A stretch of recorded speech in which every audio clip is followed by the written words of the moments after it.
Gotta get out of here tonight. Wanna run off and fly, and I'll tell myself it's fine to be alone,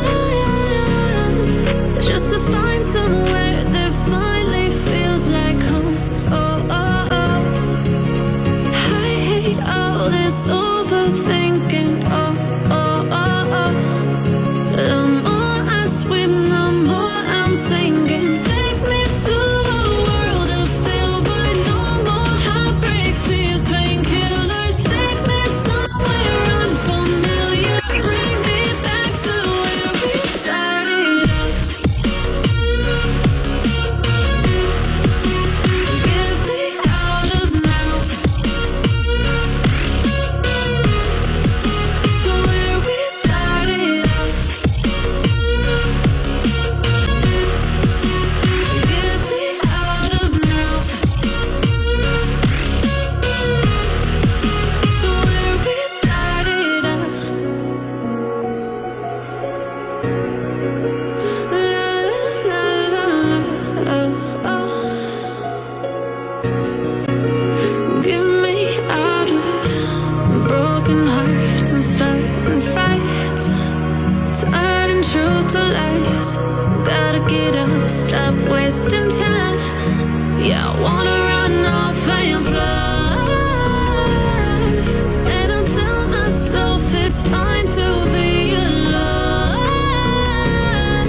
Just to find somewhere to find. Oh, oh, oh. I hate all this overthinking. Oh, oh, oh, oh. The more I swim, the more I'm sinking. Take me to a world of silver. No more heartbreaks, tears, painkillers. Take me somewhere unfamiliar. Bring me back to where we started out. Get me out of now, to where we started out. Get me out of now, to where we started out.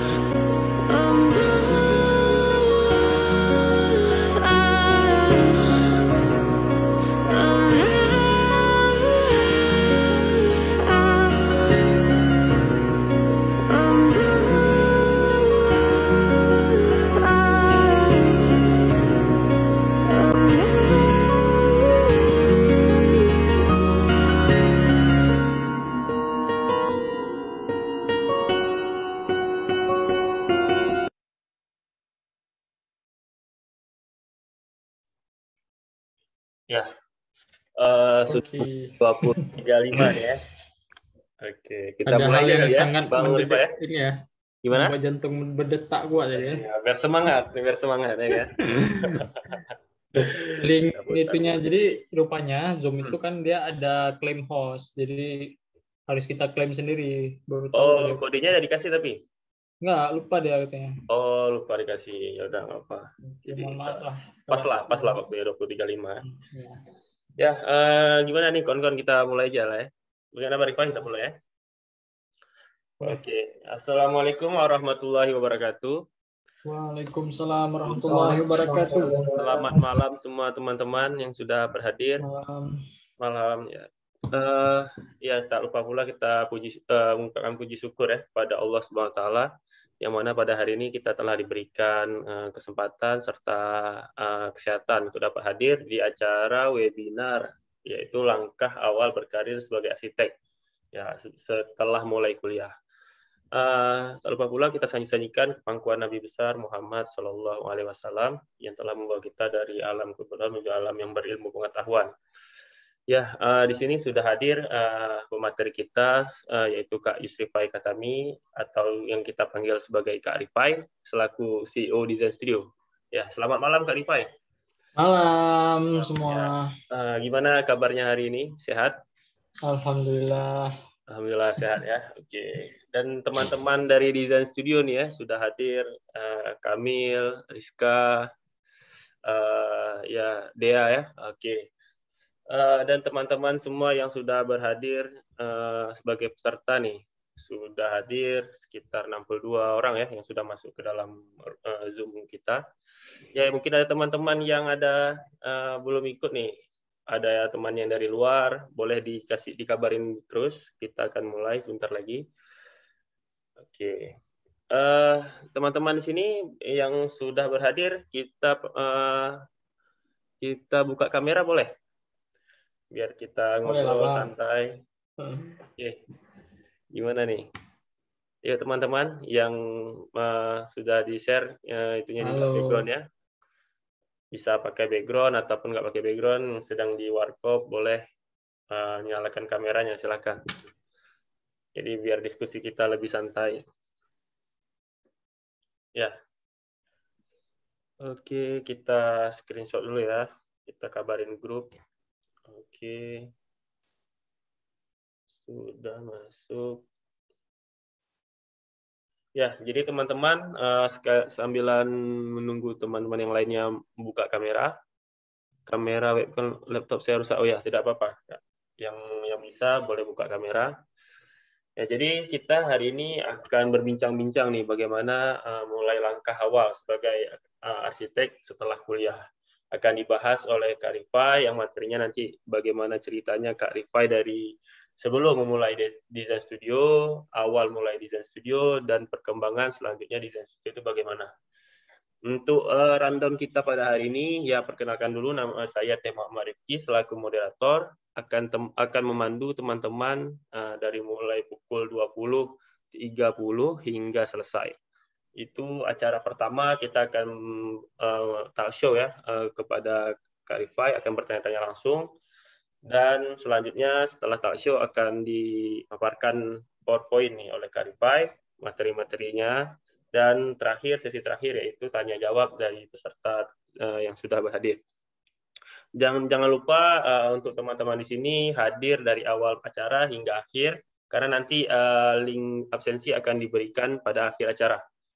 Oke, sebelum kita mulai ke talk show-nya, kita akan membacakan CV dari Kak Rifai terlebih dahulu. Ya, Kak Rifai sendiri adalah mahasiswa arsitektur USK 2017. Berarti angkatan 2017 nih Kak Rifai ya. Oke, untuk penghargaannya teman-teman bisa baca dari 1 sampai 12. Nanti saya akan menyebutkan yang terakhir saja, yaitu pemateri dalam Creative Talks dengan tema peluang dan tantangan pelaku subsektor desain interior sebagai ekonomi kreatif oleh UKM Inkubator. Yang kedua, juri dan dalam event microblog competition yang diadakan oleh Himpunan Agroteknologi. Dan terakhir yaitu Fali Pandit, Entrepreneur Academy 2021 di Kediri, Surabaya. Nah, sudah banyak sekali nih penghargaan dari Kak Rifai. Dan beberapa pengalaman organisasi, sekitar ada 16 organisasi ya, banyak nih. Saya akan bacakan 3 terakhir, yaitu CEO dan Founder Design Studio tahun 2019 hingga sekarang. Yang kedua, manajer Los Mempum tahun 2021 hingga sekarang di Sabang ya. Yang ketiga, sekretaris dalam acara pelantikan Asosiasi Alpa Aceh tahun 2021 hingga 2022.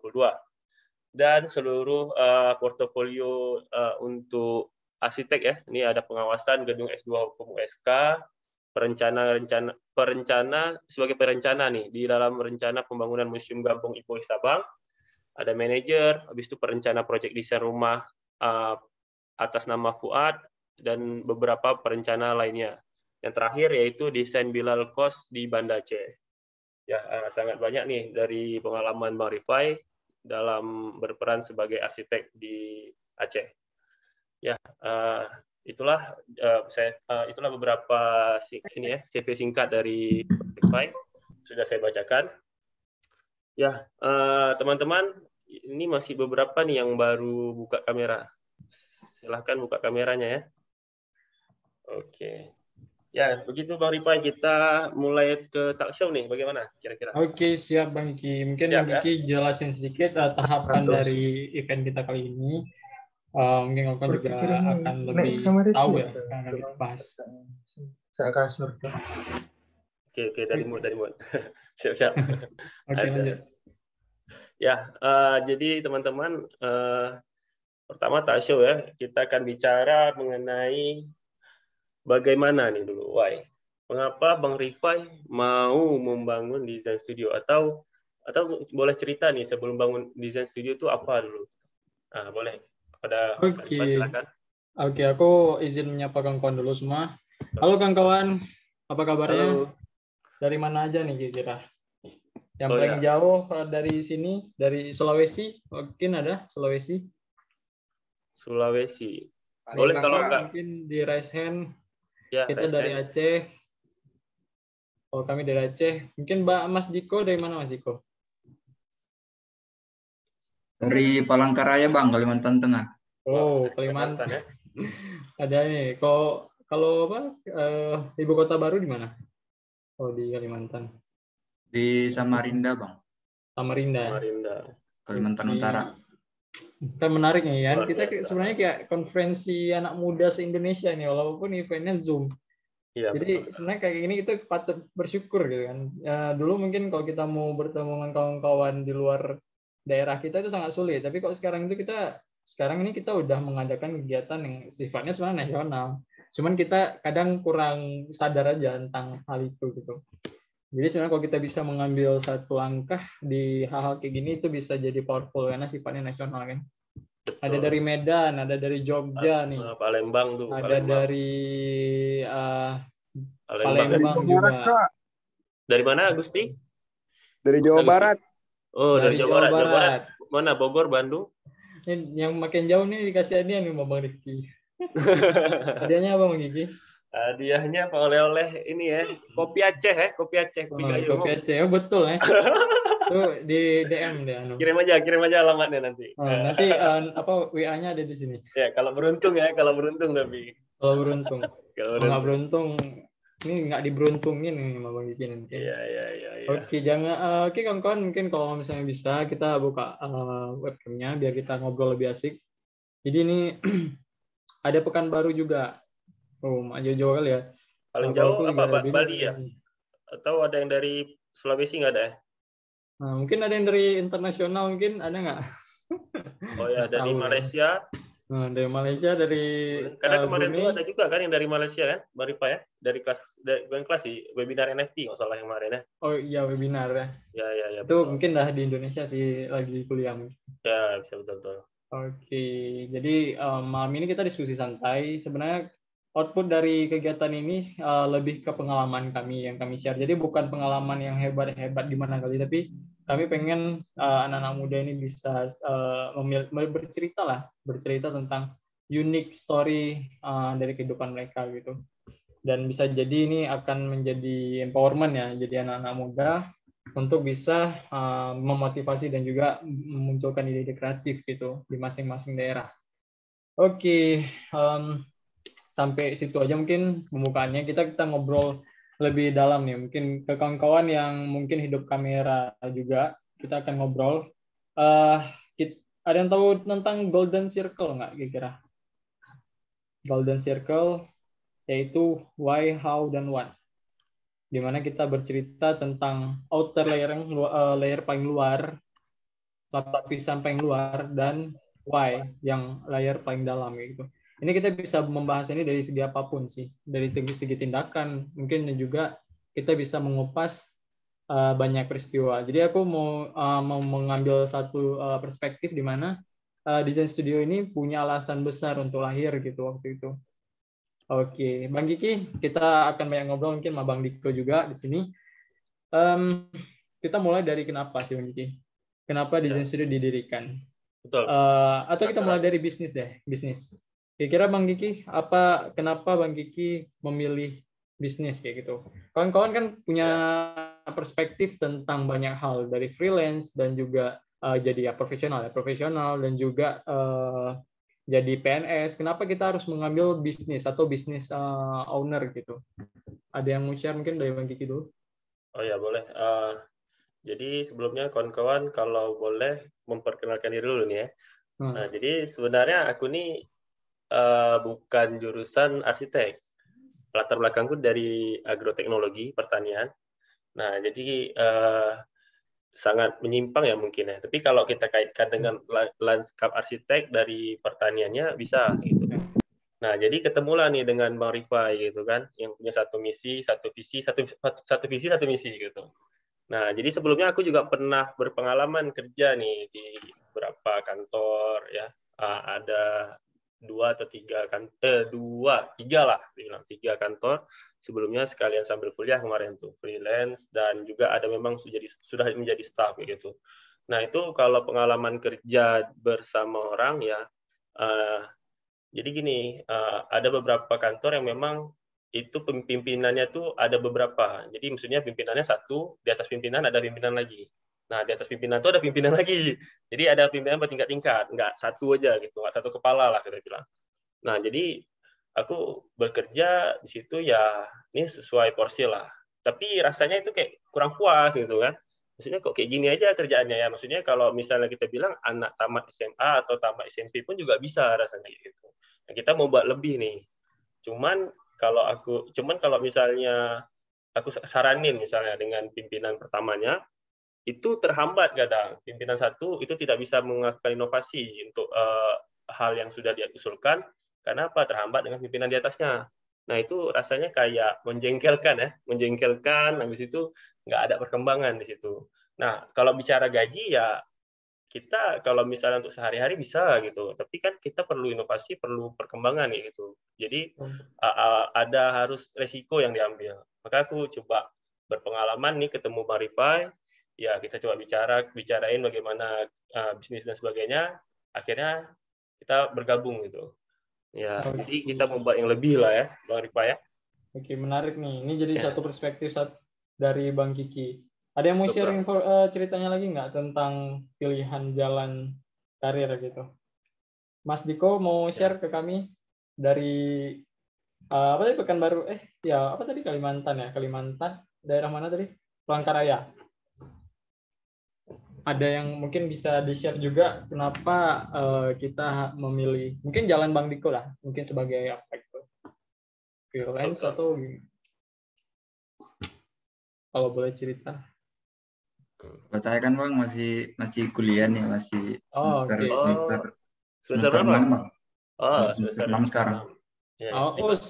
Itu aku nanti akan ceritain sih. Semester 6 adalah titik kami memulai desain studio gitu. Kita bisa share lah nanti lebih dalam gimana. Ada Bang Zawil juga di sini, senior saya. Halo Bang Zawil. Dari Teknik Sipil Mensia. Oke, kalau Bang Zawil mungkin mau cerita. Kalau saya kan beda koridoran. Ya, kami pun Bang pas lagi ini butuh juga insight tentang sipil ya. Sebenarnya kan tentang membangun karir ini membangun sistem ya sebenarnya. Kalau kita bisa jadi arsitek atau jadi sipil, kayak mana kita mendatangkan orang, kayak mana kita membangun kepercayaan orang itu kan di luar keilmuan kita sebenarnya. Kalau yang hebat-hebat tuh banyak sih sebenarnya. Tapi kalau tentang dipercaya orang itu yang sedikit berbeda kok di profesi kita. Oke, jadi aku sedikit lah menjalani. Kenapa desain studio waktu itu hadir? Jadi aku adalah orang yang aktif volunteer waktu itu di awal semester, di semester 1 sampai semester 4.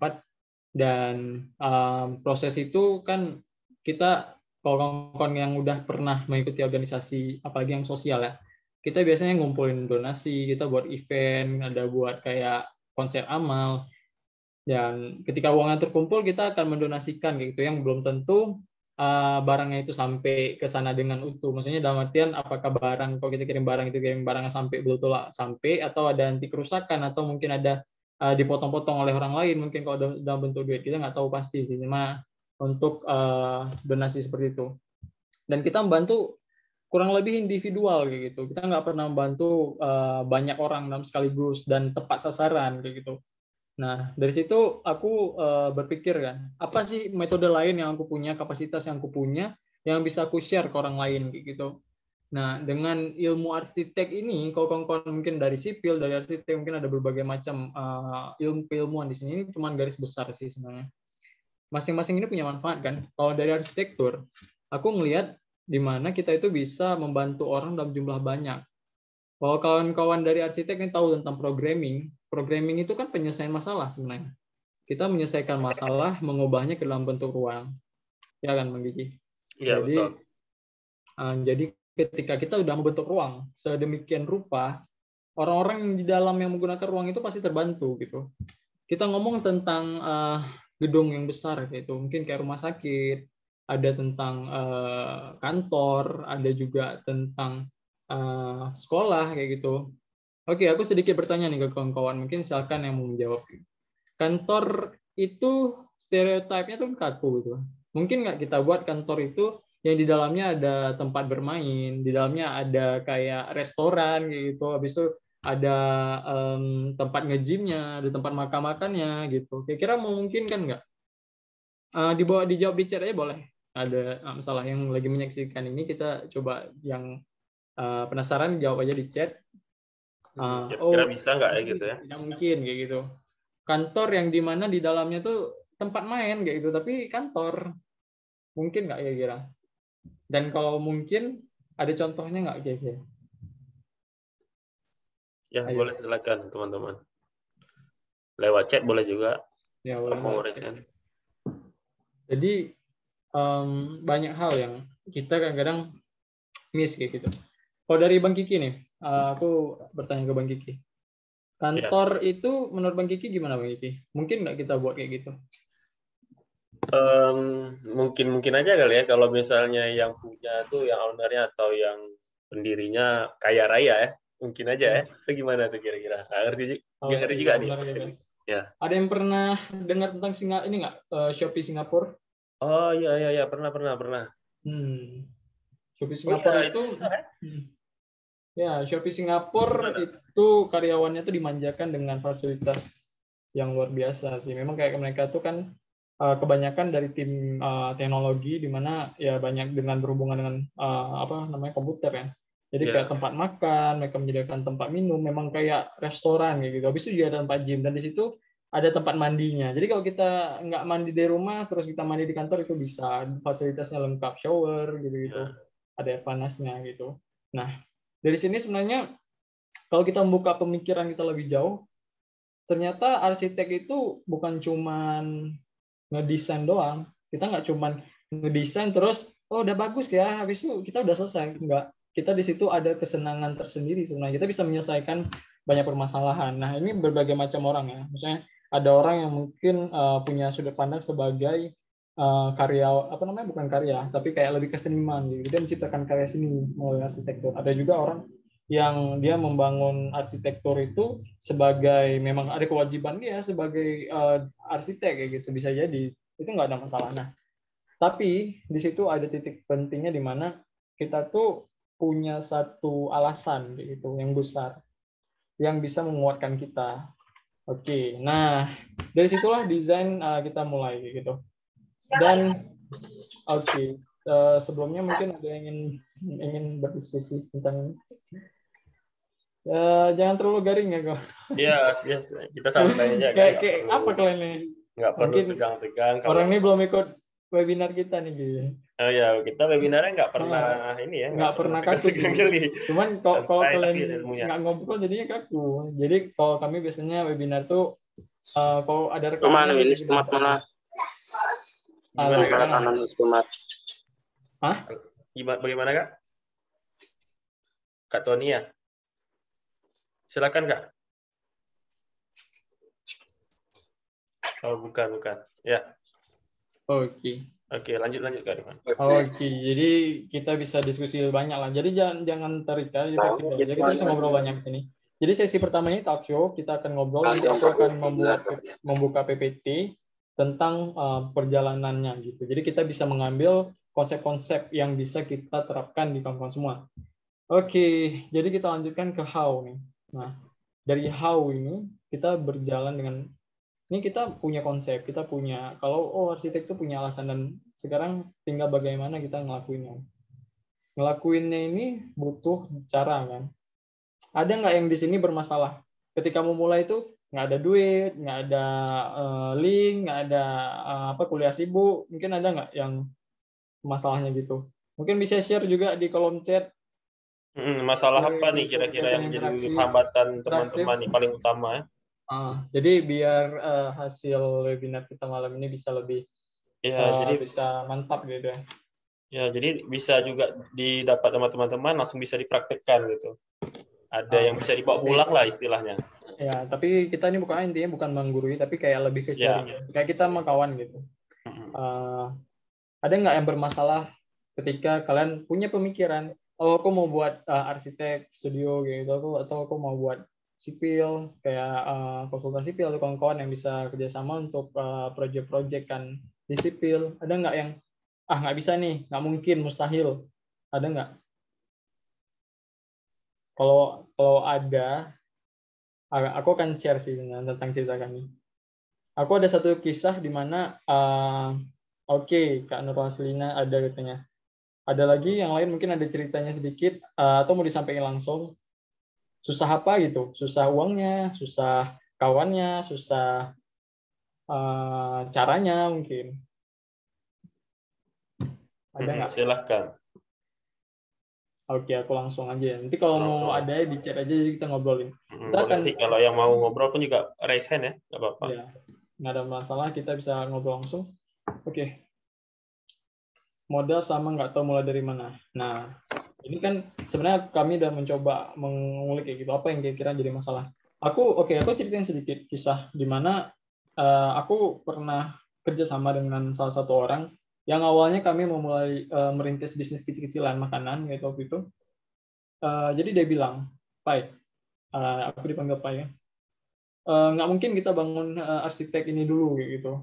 Kenapa? Karena nggak mungkin, kita butuh skill, butuh kualifikasi yang lumayan tinggi untuk mencapai itu. Dan itu sulit kayak gitu. Aku mengiyakan waktu itu, karena menurut aku itu memang nggak mungkin. Waktu itu memang nggak mungkin. Dan aku juga sampai sekarang juga pas aku lihat, ini nggak mungkin gitu. Tapi ketika dalam perjalanan, jalan-jalan itu muncul.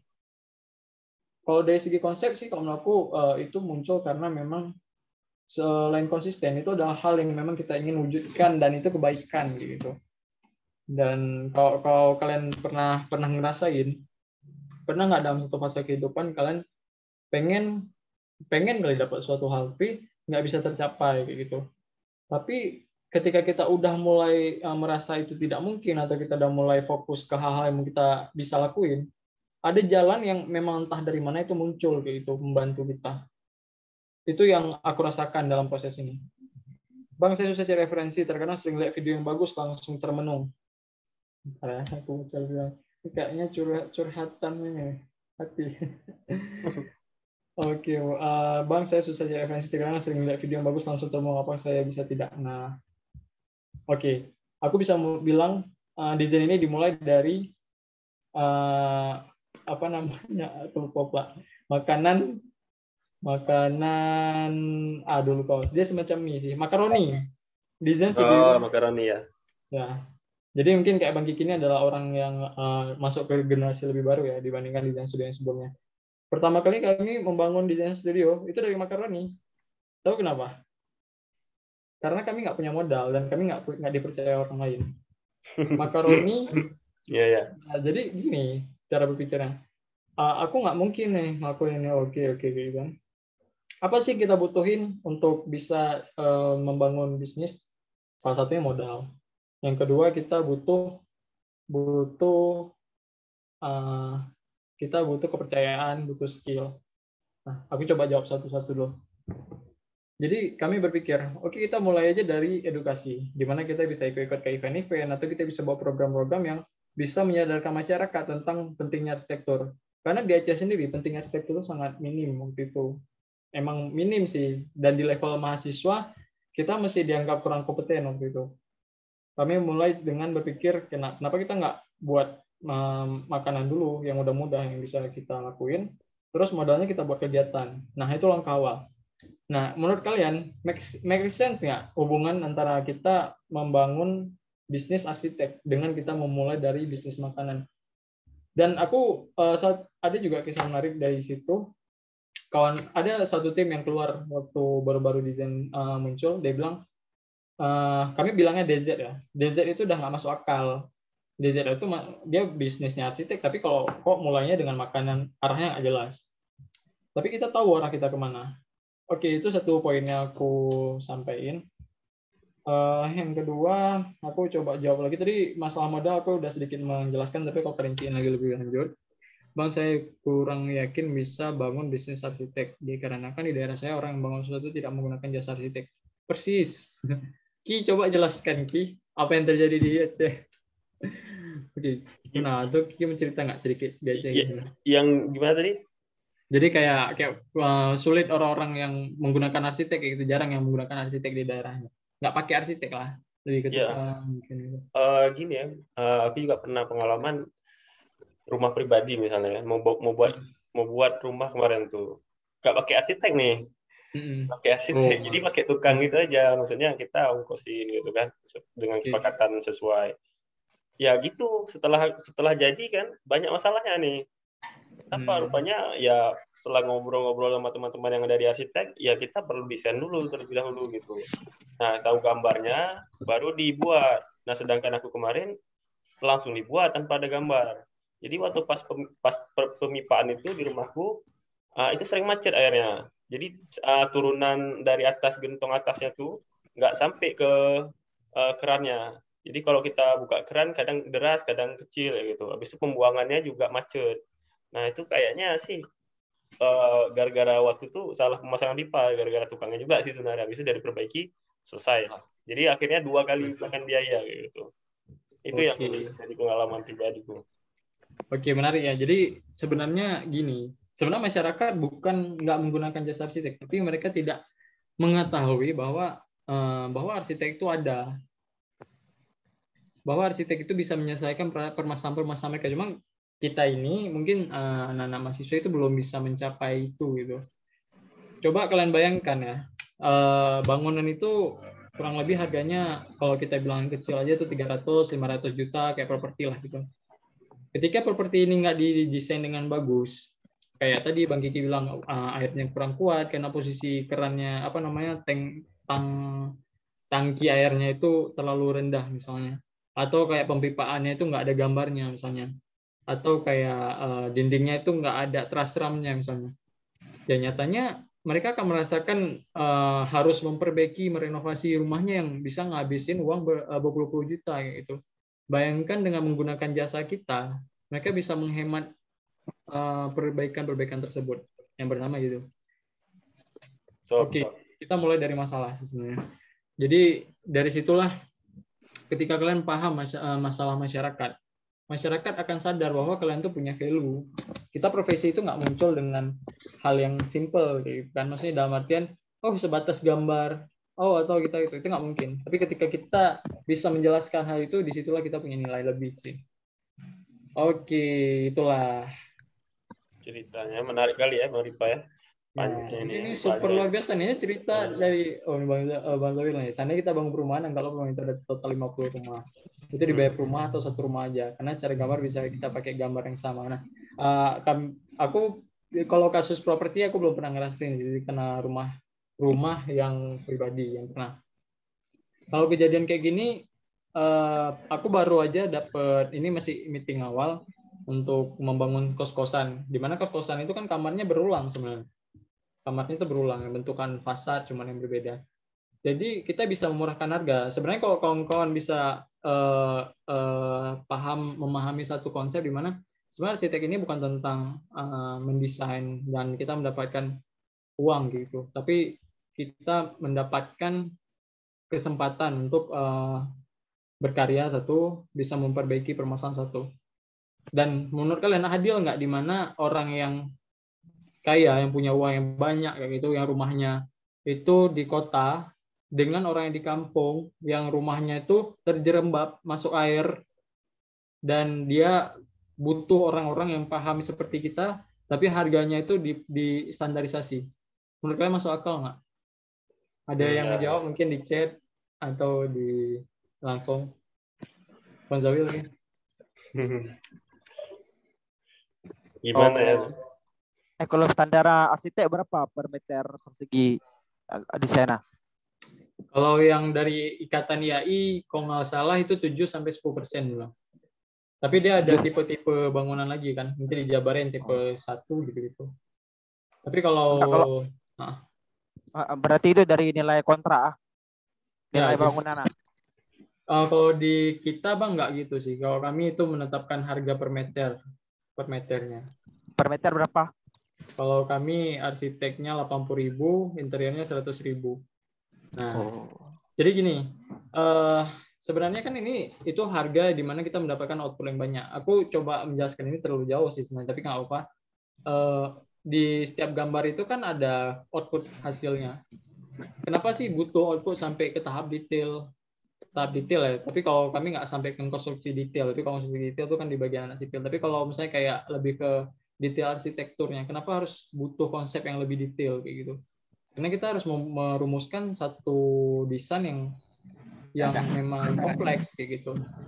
Jadi kalau kalian punya gambaran, salah satu karya misalnya ada ornamen yang terlalu gimana gitu, terus ada sirkulasinya, ada pencahayaannya yang rumit gitu. Kita membutuhkan gambar yang lebih lengkap. Di situlah kita menggunakan semua output gambar. Tapi nggak selalu output gambar itu kita gunakan semua kan. Jadi tadi balik lagi ke topik standarisasi. Kalau kita bisa membuat orang-orang itu mendapat keadilan yang sama berdasarkan kebutuhan mereka, kita akan bisa lebih dekat ke masyarakat. Itu poin pertamanya. Nah, oke, kita akan masuk ke pertanyaan selanjutnya ya, mungkin. Bang izin bertanya, bagi lulusan arsitek ingin berkarir di dunia arsitektur, apakah harus mencapai perasaan bergabung dengan IAIN bisa membuka biro arsitek? Tidak ya, aku nggak bilang. Jadi gini, sebenarnya kita target pasar kita siapa sih? Sebenarnya kan masyarakat yang membutuhkannya. Sedangkan sertifikasi ini masyarakat nggak tahu mereka itu perlu arsitek itu yang bersertifikasi apa enggak sebenarnya. Nah, memang itu akan didukung dengan keilmuan kita pribadi, dan itu akan jadi risiko kawan-kawan ketika terjadi kesalahan. Memang dengan ketika kita punya ilmu yang lebih, kita akan mendapatkan ilmu yang lebih tinggi kayak gitu untuk memitigasi masalah. Kita bisa memiliki problem solving yang banyak. Tapi percayalah, sebenarnya masyarakat tuh butuh ilmu kalian yang udah 4 tahun kuliah gitu.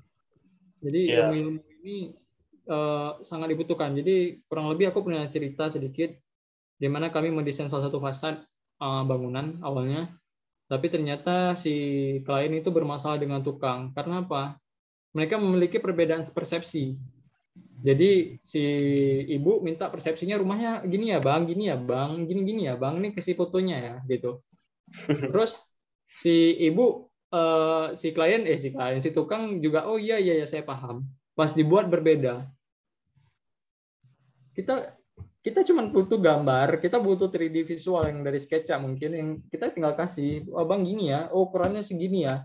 Itu udah clear semua. Dengan gambar sesederhana itu kalian bisa membantu si klien sebenarnya. Jadi dengan kalian paham value kalian di mana, ada permasalahannya apa di masyarakat, kalian bisa menjual apapun yang kalian punya. Skill apapun yang kalian punya. Oke. Terus izin bertanya, bagi pengalaman cara membangun kepercayaan antar tim dong Kak. Oke. Tim. Gimana tuh? Masalah anak muda seluruh zaman, dan kami juga. Bangun tim yang solid ya kan? Iya. Sebenarnya jadi aku ngomong-ngomong sendiri. Dan lagi, jawab. Cara bangun tim yang solid.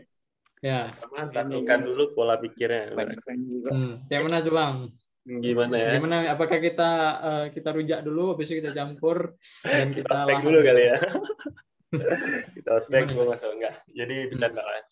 Jadi kalau menurutku pertama satu visi dulu ya, satu visi dengan yang teman-teman yang mau kita rekrut gitu. Dia mau buat apa di sini gitu. Nah itu kalau untuk orang-orang yang pertama mau kita rekrut gitu.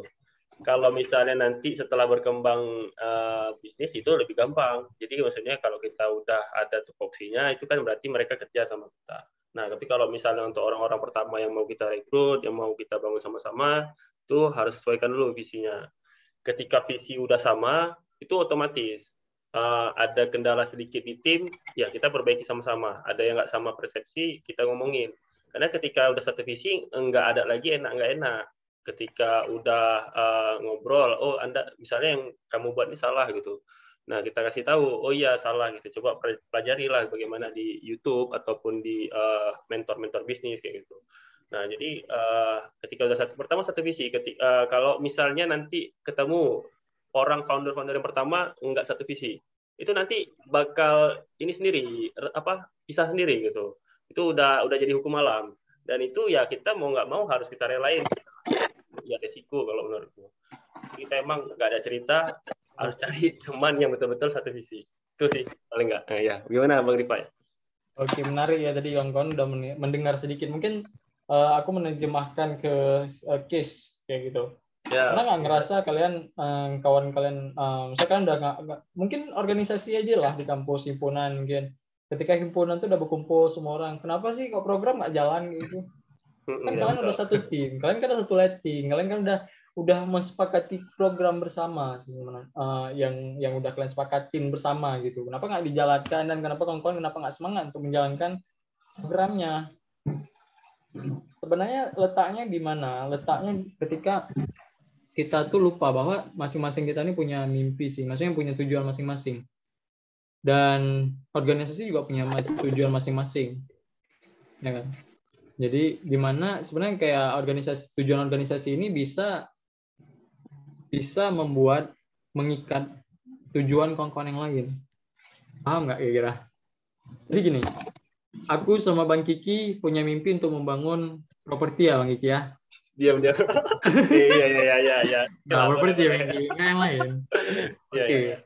Nah, desain punya visi misi di mana kita tuh bisa menjadi arsitektur yang bisa melakukan empowerment lah di masyarakat. Jadi kita tuh masuk ke ranah-ranah masyarakat paling kecil dan kita bisa menyelesaikan permasalahan arsitektur gitu. Nah, di mana letak mimpi aku sama mimpi Bang Kiki terhadap mimpi desain studio?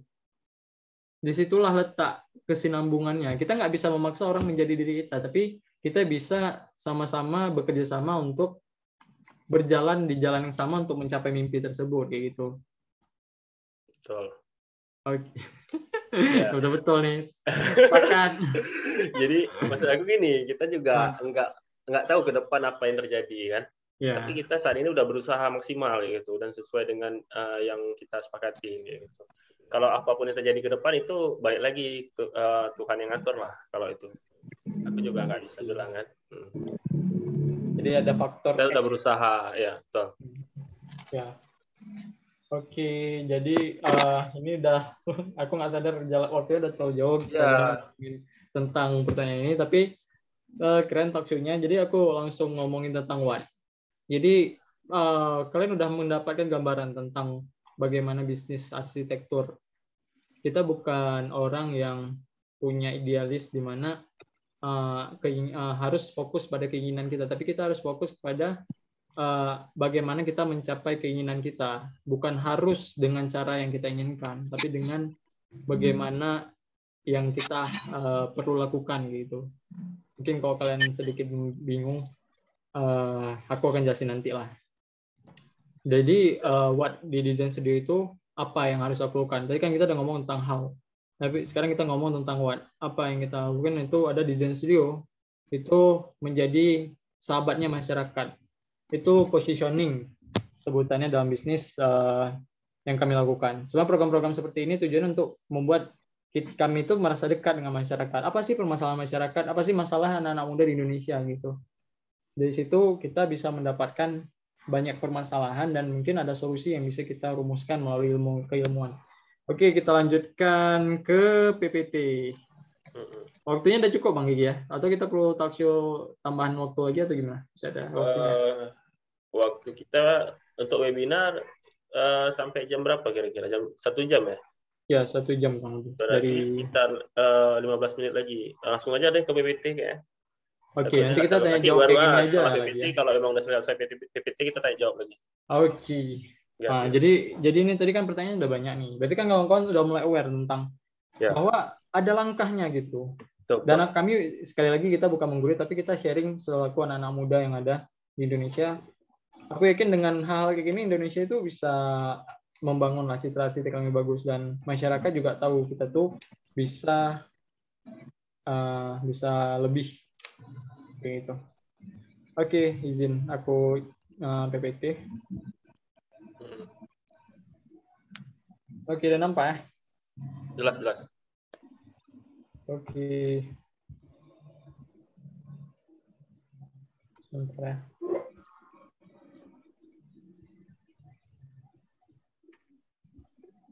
Aduh, udah ketahuan. Oke. Langkah awal, ntar aku kecilin dulu. Langkah awal memulai karir sebagai arsitek. Sebagai arsitek setelah kuliah. Nah, jadi kita kali ini output yang kami harapkan, kami punya gambaran tentang apa yang kami lakuin, dan kami setidaknya bisa menyentuh beberapa bangunan lah. Dan bisa jadi ini cara-cara ini bisa kalian aplikasikan, tapi bukan dengan cara kami ya, tapi bisa dengan cara kalian. Kayak itu kita punya tools yang berbeda. Kalian punya kelebihan lain, kalian punya fasilitas lain, dan kalian pasti punya cara sendiri lah untuk mencapai itu. Tapi ini gambarannya untuk men-trigger ide-ide baru. Jadi pada suatu hari, pada suatu hari ada Bang Toyib, Bang Kiki. Oh, Bang Kiki belum masuk. Belum, itu siapa tuh? Nggak ada, ini foto di internet. Oh iya. Ini hanya ilustrasi ya, hanya ilustrasi. Oke, lanjut. Jadi ceritanya pas semester 6 nih. Jadi di suatu kelas, ini kan bukan kelas nih kan, ini tempat workshop nih. Di suatu kelas di salah satu ruang di kampus, kami masuk tuh ke ruangan tuh. Kami duduk kan. Jadi kami ngobrolin tentang kuliah yang membosankan. Terus orang ini saling berargumen tentang tugas-tugas kuliah, tentang segala macam gitu. Aku kan nggak pandai kali. Aku kan nggak terlalu punya skill lah di hal-hal yang arsitek kayak gitu, yang terlalu desainnya bagus, desainnya tepat waktu gitu-gitu. Karyanya wah kayak gitu. Kuliah doang bullshit lu. Nah, waktu itu bukan kayak gini ya bahasanya. Ini cuma aku andai-andai aja. Habis itu timing waktu untuk PPT 10 menit aja kita kira-kira ya. Oh, oke. Oke, lanjut. Terus teman bilang, "Ya udahlah, buatlah bisnis." Entah dari mana omongan tuh keluar, tapi pokoknya ya udah buatlah bisnis atau kegiatan apa lagi gitu. Oke, yuk, jangan panas-panas sensor ayam. Kotoran ayam gitu ya. Habis itu tutup ya. Oke. Dan cerita dimulai. Oke, to be continued. Oke, Bang Kiki, kita tutup webinar kali ini. Udah selesai, cepat kali ya. Ya udahlah. Oke, berapa duit dari mana duit? Ini yang selalu orang kalau memulai suatu itu berapa duit? Bagaimana modal? Aku punya tips, salah satu tips itu adalah kooperasi. Oke, ada nggak yang mau share di sini bagaimana kooperasi ini bisa membantu kita? Aku tunggu 1 menit. Ayo.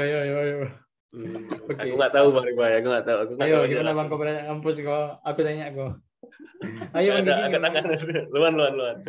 Oke, jadi waktu itu aku sempat berkesempatan untuk menggantikan salah satu karyawan di koperasi di Sabang. Yang waktu itu orang tua aku kebetulan ketua di situ.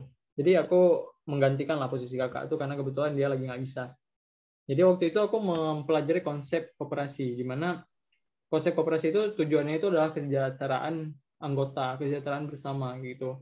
Mereka mengumpulkan duit di masuk pertama, di iuran per bulan, dan di akhir tahunnya mereka memberikan hasil keuntungan dari koperasi perkumpulan duit tersebut.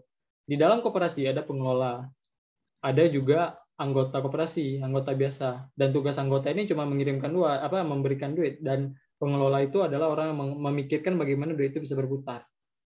Dari situ aku pikir, bisa nggak desain studio menggunakan cara-cara ini?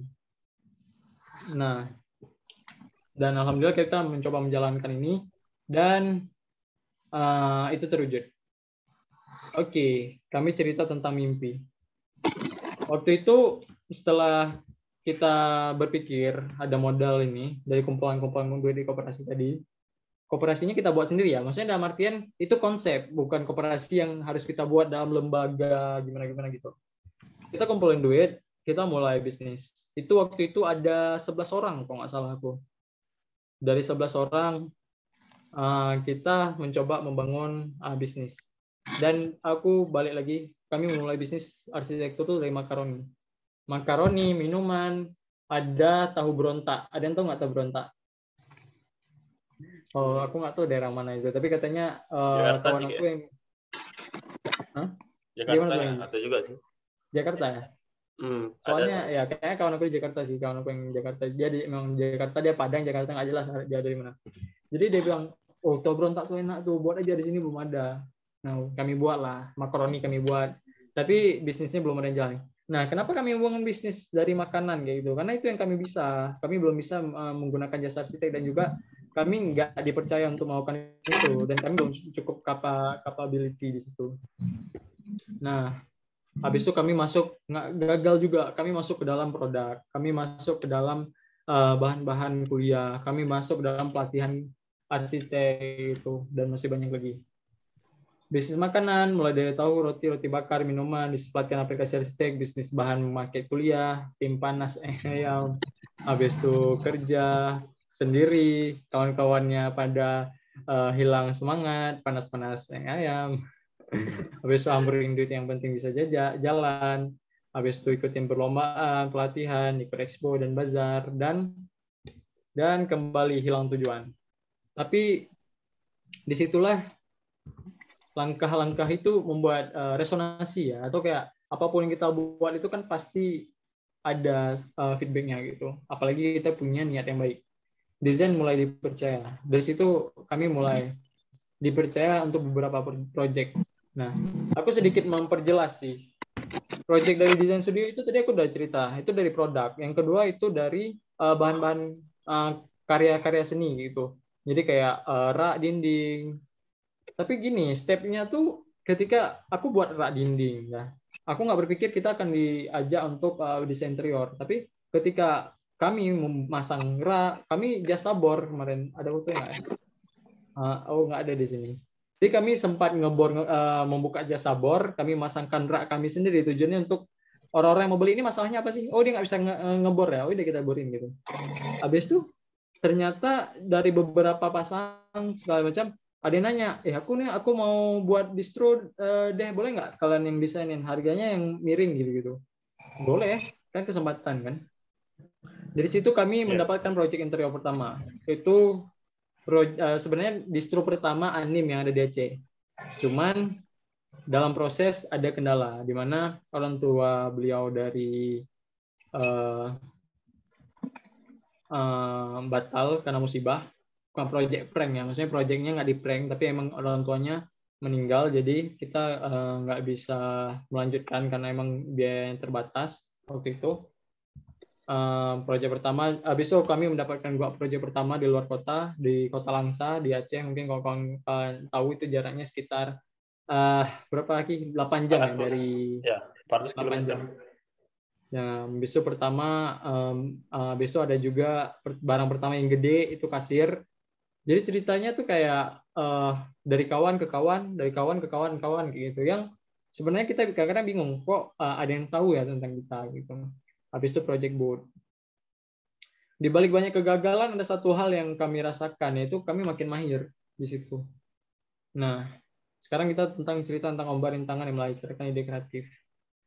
Di situ ketika kami berhadapan dengan banyak hal, kami nggak cukup duit, kami merasa modal kami nggak cukup, kami merasa bisnis nggak jalan, muncul ide-ide kayak mana caranya model bisnis tetap berjalan kayak gitu. Lahirlah bahan market yang sebelumnya kami pernah jalankan kayak gitu, dan itu lumayan. Cuman karena kapasitas waktu itu emang masih kuliah, itu terkendala kayak gitu. Lahirlah Market Artsy. Lahirlah juga Design Academy, di mana pelatihan yang kami lakuin dulu, ternyata kami melihat di situ punya peluang besar kayak gitu untuk melahirkan uang. Jadi kami melakukan itulah. Oke, ini yang mau masuk komunitasnya bisa di screenshot di ini. Kita ada komunitas di mana bisa tanya jawab di situ. Kita bisa ngobrol di situ dan bisa sharing di situ. Bisa di screenshot aja. Aku tunggu kurang lebih 10 detik. Nanti di share aja itunya PPT-nya Kak Rifai. Kalau memang bisa screenshot. Lebih asik kan? Oke. Oke, dah. Nah, dari situ lahirlah juga desa binaan. Kami punya desa binaan di salah satu desa wisata di Aceh Besar. Habis itu kami membangun podcast arsitek pertama di Aceh, walaupun episodenya belum banyak, tapi kita sudah berhasil memulai setidaknya. Kita sudah mulai masuk juga ke property reviewer. Lahirlah juga kita membahas tentang bangunan bersejarah. Lahirlah juga kita akan melakukan program ekskursi bangunan untuk mengenal lebih tentang sejarah dan juga bangunan-bangunan yang ada di Aceh. Nah, mimpi tanpa komitmen adalah bullshit. Aku tahu mungkin ceritanya agak terlalu cepat, tapi aku akan menjelaskan sedikit lagi nanti kita di akhir. Dan kami belum usai karena kami masih bermimpi. Karena mimpi sama dengan adalah harapan. Oke, ini foto kami di depan kantor yang masih buri ya, tapi setidaknya kita bisa berhasil mencapai titik ini. Oke, ini sedikit.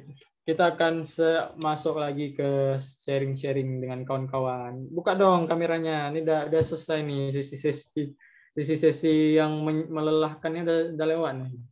Putar lagu loh Bang Gigi. Ya, betul. Silahkan buka kamera.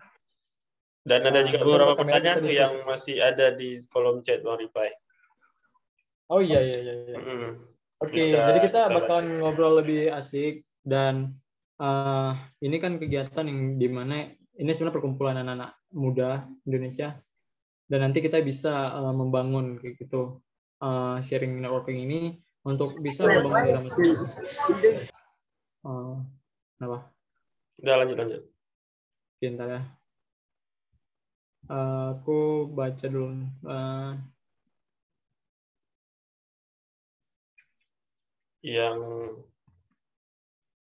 Oke. Kita ngomongin tentang banyak hal. Jadi kalau nanti kalian mau bertanya itu buka aja kameranya, buka aja suaranya, atau nggak usah buka kamera, suaranya aja, nggak ada masalah, kita ngobrol. Izin tanya Bang, cara mengatur waktu untuk mahasiswa arsitektur yang baik itu gimana Bang? Aku agak sedikit sulit dengan pertanyaan teoritis. Tapi gini, sebenarnya bukan masalah mengatur waktu sih sebenarnya. Tentang seberapa kalian memprioritaskan suatu kegiatan sebenarnya. Kalau kalian menganggap kuliah kalian prioritas, kalian akan berusaha untuk melakukan itu gitu. Contoh, kita balik lagi ke case lah, jangan terlalu banyak omong teoritis. Kalian bangun nonton bola lah. Kenapa kalian sanggup nonton bola? Ayo, Bang Kiki kenapa? Enggak, aku dulu suka bola, tapi sekarang udah. Bang Kiki suka bola nggak atau apa yang disuka? Suka dulunya, habis itu ya maksudnya karena banyak kali waktu terbuang kayaknya nggak usah ikutin lagi. Gitu aja sih. Kayak ya udah nggak ikutin lagi lah. Fokus ke tujuan. Gitu Pak. Jadi tapi sebenarnya kita lupa sebenarnya yang perlu kita pahamin itu kan diri sendiri gitu. Ketika kita menyukai suatu hal, itu yang akan menjadi energi kita sebenarnya untuk bisa melakukan banyak hal, bahkan yang kita prioritaskan gitu. Jadi sedikit cerita, aku di awal semester, aku baru masuk kuliah, aku bisa tidur cuma 2 jam, 3 jam karena aku terlalu asik dengan kegiatan-kegiatan volunteer aku gitu. Menurut aku itu adalah energi sebenarnya. Itu bukan tentang manajemen, tapi itu tentang karena kita punya kemauan di situ. Sedikit yang bisa membedakan perusahaan dengan kakak dengan perusahaan lain. Jadi core value kami atau value proposition yang kami jual lebih ke umumnya itu kami mencoba menjadi arsiteknya masyarakat. Ngerti nggak kira-kira? Selama ini arsitek itu bergerak seperti apa sih sebenarnya di masyarakat? Dan masyarakat kalangan apa yang bisa dibantu? Beberapa karya mungkin yang pernah kami buat itu meja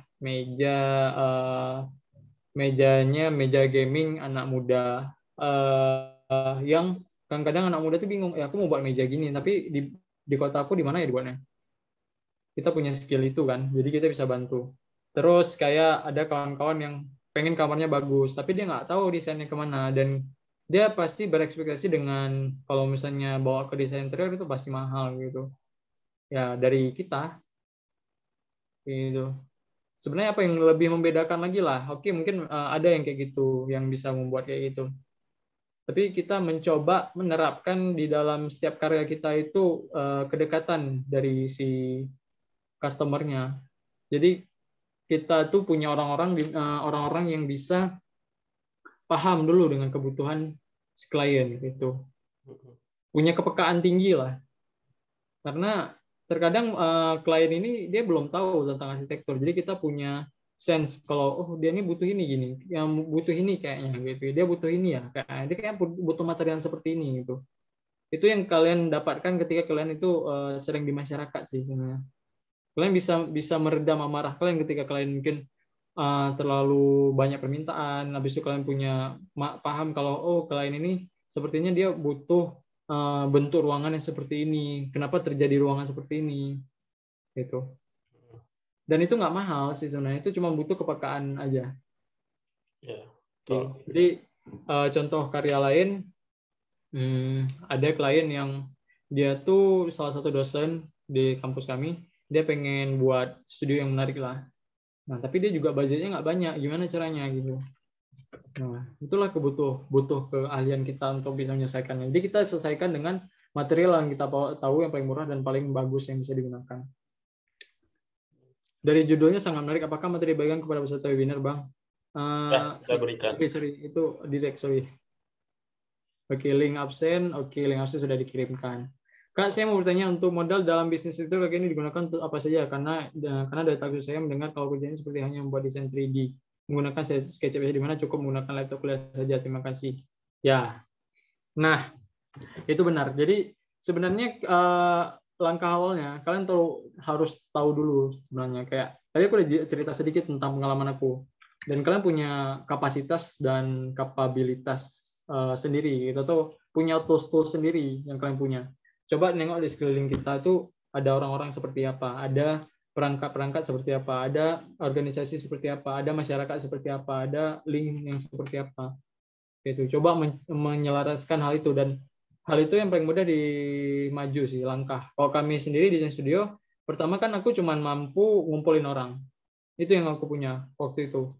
Dan aku punya jajan aja, punya jajan. Nah, jajan-jajan itu aku kumpulin, aku buat modal itu kita putar, modal itu kita dapatin pengalaman, modal itu kita buat jadi kesempatan untuk bertemu banyak orang, modal itu kita buat untuk berkolaborasi, modal itu kita buat jadi produk, dan modal itu ya menciptakan peluang-peluang baru gitu. Nah, jadi kalau langkah awalnya kita nggak ngelakuin itu nggak akan menciptakan langkah yang baru. Jadi kalau nanti kita, ini mungkin nggak cukup ya aku bahas sampai sini, tapi kawan-kawan nanti ingin bertanya, itu bisa nanti hubungi aku. Nanti nomornya. Baru kayak waktu juga kita. Oke. 5 menit lagi lah ya. 5 menit lagi. 5 menit Takutnya udah tertutup nih. Oke, kita harap nggak tertutup ya, tapi nanti kalau memang ada tuh kita bisa ngobrol banyak lagi. Oh ya, siap. Bang, bagaimana pandangan Abang tentang BIM di dunia situ pada industri 4.0? Nah, balik lagi. Sebenarnya gini, tadi aku juga cerita sedikit tentang bagaimana masyarakat kita sebenarnya. Jangan terlalu fokus ke yang namanya mungkin teknologi yang sebenarnya teknologi itu kan dasarnya itu adalah mempermudah kita untuk melakukan suatu aktivitas. Ya, kalau BIM ini bisa membantu ya nggak salah. Tapi jangan sampai teknologi yang baru ini membuat masyarakat kita enggan menggunakan jasa kita karena mahal gitu atau apa gitu. Coba dekat aja dulu masyarakat sebenarnya. Masalahnya apa? Ada arsitek-arsitek yang muncul di Aceh ya. Mungkin paling banyak itu dari segi pemerintahan. Jadi kayak di pemerintahan banyak proyek, ya udah kita masuk proyek gitu. Belum terlalu banyak, aku mungkin belum terlalu mendalami juga model-model arsitek yang ada di Aceh, tapi coba masuk fokus ke dalam permasalahan. Mungkin kayak infrastruktur apa sih yang di Aceh yang kita belum merasakan manfaatnya gitu, yang kita bisa edukasikan, dan mungkin itu akan menjadi value kami gitu. Oh ya, aku menjelaskan sedikit poin-poin dekat dengan masyarakat ini. Kami membuat konsep disabilitas, di mana bangunan itu bukan cuma manusia normal, tapi juga ada orang-orang disabilitas. Jadi kami membuat kemarin kegiatan untuk mengenalkan kongkong tuli.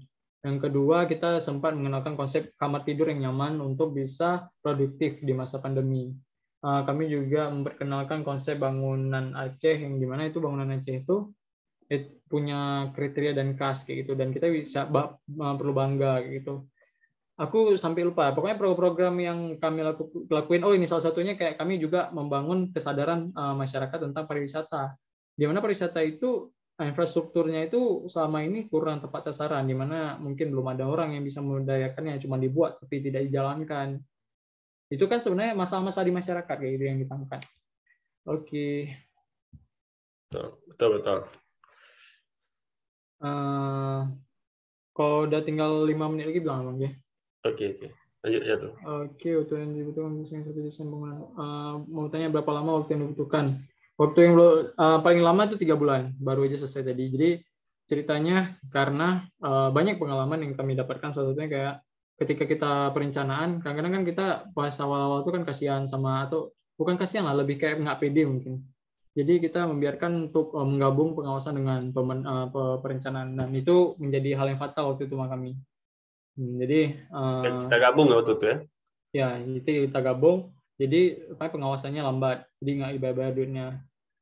Kalau yang paling cepat bisa cuman itu project coffee shop, itu cuman nggak lama sih, 2 minggu mungkin. 2 minggu. Iya 2 minggu, dan itu kami kerjakan pas puasa. Jadi tergantung klien juga kan, mintanya apa. Ya. Kalau kliennya biasanya klien itu dia punya ini ya, mungkin beda-beda tingkat itu juga keinginannya gimana. Tapi kalau kemarin itu memang dia udah rasanya udah cocok dan udah kayak gitu. Bang Izan misalnya bagi usul nanti kalau di Indonesia itu apa harus maju PPRS dan bergabung dengan IA, bisa buka biro arsitek. Ini udah lewat ya? Udah sama tadi, itu udah dijawab juga. Enggak. Udah dijawab gitu. Bang izin bertanya, proyek dan langsung dibuat apa itu nggak masalah Bang. Soalnya aku pernah dengar jika udah proyek tapi belum masuk dalam bangunan IA itu bisa jadi masalah atau bagaimana? Yang kami jalankan sekarang kami nggak ini sih. Kemungkinan hal-hal kayak gitu dibutuhkan ketika kita menjalankan proyek-proyek yang besar pemerintah kayak gitu. Karena memang ada standarisasi di pemerintah ketika kita masuk ke dalam satu proyek, ada syarat tertentu kayak gitu. Tapi kalau kita membuat rumah orang, lantai 1, lantai 2 gitu. Karena masyarakat juga nggak punya duit membayar orang yang punya sertifikasi tinggi. Jadi mereka butuh mahasiswa gitu lah. Ya, jadi maksudnya kalau bisa nggak hanya kuliah, jadi sambil kuliah udah bisa magang. Jadi ketika lulus kuliah kita udah bisa buktikan juga nih dengan magang-magang yang pernah kita buat. Oke, Diren, izin live di NTT sudah pukul 2.38 sore lah nih. Zoom-nya kita buat agak malam ya. Mungkin kita akan buat siang. Secara bangun studio apa Bang? Apa harus sudah IAI? Oke, aku sedikit menjelaskan tentang IAI dan HDI. Ada yang tahu nggak IAI sama HDI? Mungkin cepat aja aku jelasin. IAI dan HDI adalah Ikatan Interior dan juga Arsitek. Kalau dulu itu kita ketika bergabung di organisasi ini kita akan diberikan beberapa terms kayak gitu untuk kita selesaikan untuk mendapatkan sertifikasi. Tapi sekarang udah ada PPRs yang aku sedikit belum terlalu dalam untuk mempelajarinya, tapi aku juga mau ke situ. Dan aku sudah banyak berkomunikasi lah dengan ikatan-ikatan itu. Jadi untuk membangun studio itu nggak punya standarisasi harus seperti itu. Karena memang modal bisnis, kalau kita contoh lah, kita jual MP atau kita jual makanan, kita butuh memang sertifikasi enggak kan? Permasalahannya ketika kita mau distribusikan ke tempat yang lebih luas, kita butuh BPOM, kita butuh semacam itu. Jadi sebenarnya sertifikasi itu kan dari segi keamanan satu, dan juga lebih bisa dipercaya lah, lebih kan. Kalau untuk menjalankan kayak gitu, kalau kalian pernah dengar cerita Indra, beliau pernah masuk ke desa. Ada permasalahan di mana WC-nya itu kotorannya kan terlalu bau. Jadi ya waktu itu orang-orang yang merokok di WC itu, kalau nggak salah WC masjid, toilet masjid, mereka merokok biar menghilangkan bau gitu. Nah, Ari Indra karena melihat dari kebutuhan dari masyarakat juga kebiasaan masyarakat, beliau membuat sistem WC di mana asap itu tuh menghilangkan bau. Memang maksudnya merokoknya itu juga dibuat sedemikian rupa kayak mana asapnya itu bisa membantu menghilangkan bau kalau nggak salah gitu. Dan bahan-bahan material yang digunakan untuk bangunan tersebut itu menggunakan bahan-bahan yang ada di desa tersebut yang terbuang. Nah sebenarnya dari hal-hal kayak gitu itu nggak, kalau kita menggunakan ilmu kita makin tinggi makin bagus.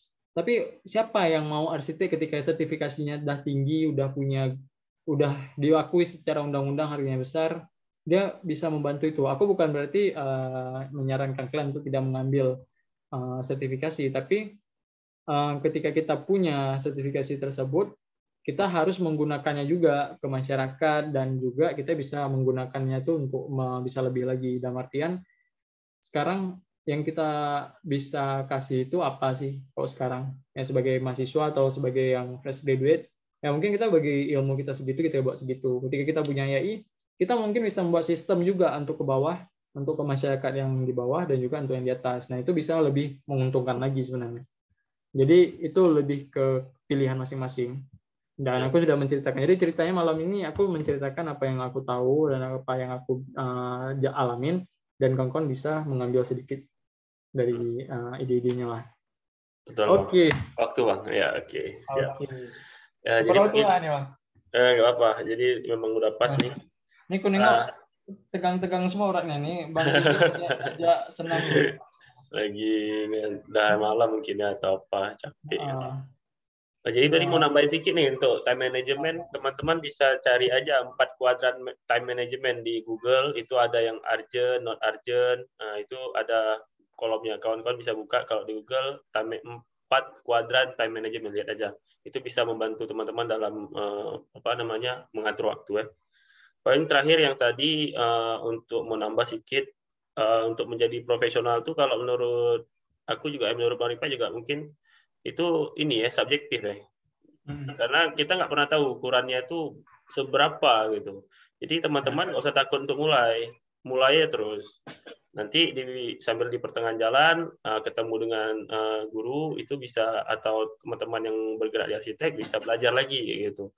Karena nggak bisa tahu kita subjektif. Misalnya aku sendiri nih ya, dasarnya itu core-nya itu di desain grafis. Nah dulu kawan-kawan banyak yang bilang desainku jelek gitu. Tapi ada juga yang bilang bagus. Nah, jadi tergantung persepsi nih. Jadi ke masyarakat ada yang bilang bagus, ada yang bilang enggak. Nah, jadi ya seberapa berjalannya waktu ya akan berubah sendiri gitu. Nah, kalau kita lihat kayak di Rio Purba bilang, kalau teman-teman ngikutin Instagram Rio Purba, desainer profesional grafis ya, itu dibilang sebaik-baiknya desain ada yang nggak suka, sejelek-jeleknya desain ada yang juga yang suka. Nah, jadi kita itu sangat subjektif. Jadi teman-teman nggak usah takut untuk memulai. Itu aja sih tambahannya. Oke, sudah selesai kegiatan kita hari ini. Jangan lupa isi link absen. Nanti kalau yang bertanya bisa hubungi WA kami, kita akan kirim ke grup. Dan nanti ada link juga ke komunitas-komunitas yang ada di Design Studio. Gimana nih kawan-kawan? Mungkin bisa nggak sedikit memberikan kesan-kesannya di chat? Mungkin ada yang kurang atau yang garing atau aku nanto atau apa, mungkin ada masukan-masukan di Google Form aja Kak. Mungkin kita buat muka aku sama Bang Kiki lagi nggak bersemangat. Ya, kita udah capek juga sih kayak bagi kegiatan full tadi pagi ya. Sampai sore. Oke lah. Jadi seperti itu. Jadi kita foto dulu. Oh iya, teman-teman yang sudah hadir, yang di Zoom ini, tolong kita buka kamera ya untuk foto aja. Oke. Foto bersama. Tadi saya melihat penampakan. Wah, rame nih yang dengerin rupanya. Ya. Nanti kalau misalnya perlu bertanya kan udah masuk ke dalam grup Telegram tuh, boleh tanya aja di situ. Nanti kita juga buka sesi waktu tanya jawab. Oke, sering-sering ngadain webinar seperti ini, Bang. Siap. Nanti pokoknya anak muda tetap semangat, ya kan? Bapak sudah memberikan informasi. Bercanda. Jadi kita cuma share selaku anak muda, karena anak muda di Indonesia butuh motivasi, semangat, diskusi, dan aksi. Ya, kita foto ya. Oke. 1, 2, 3. 1, 2, 3. Oke. Bagi teman-teman kalau memang mau nanti share di Instagram story-nya, kalau mau share tag Design Studio nanti kita repost. Oke. Baik teman-teman. Ya. Ada lagi Bang Rifai? nggak ada lagi. Oke, ya. Kita tutup. Mohon maaf nih teman-teman apabila ada pernyataan atau kata-kata yang salah, kita mohon diperbanyak maaf. Dan teman-teman yang ingin mengikuti webinar kita ke depan, nanti ada di Instagram kita, yaitu @designstudio.id. Ya, terima kasih kepada peserta yang telah hadir. Kami akhiri, wabillahi taufik wal hidayah. Assalamualaikum warahmatullahi wabarakatuh. Waalaikumsalam warahmatullahi wabarakatuh. Musik. Ya, selamat semuanya, selamat malam, selamat tidur. Kita tutup ya. Ini kita putar. Terima kasih, Bang. Ya, kita putar video, Terima kasih semuanya. Yo. Assalamualaikum. Waalaikumsalam.